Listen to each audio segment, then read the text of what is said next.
Hello' and welcome back. আৰু এয়া চাওক গাইজ, ৰাতিপুৱা মোক মাতিবলৈ কোনে আহিছে। বাৰু মোৰ সদায় ৰাতিপুৱা এনেকৈ হয়। আৰু এইফালে কুঁৱলী চাই গম পায়ে গৈছে চাগে আমাৰ এইফালে কিমান ঠাণ্ডা। আৰু এইফালে ৰাতিপুৱা মায়ে মোক বজাৰলৈ পঠিয়াইছে, মানে মাছ কিনিবলৈ। গাইজ, মাছ কিনিব আহোঁতে কি পালোঁ চাওক, কেঁকুৰা পালোঁ গাইজ। আৰু বহুত দিনৰ মূৰত আজি কেঁকুৰা খাম।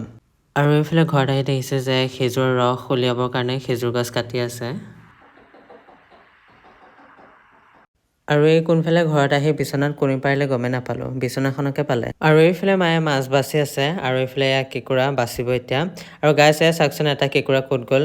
এয়া তামোল গছৰ তলত আহি লুকাইছে, দেখিছে এইটো কিমান ডাঙৰ।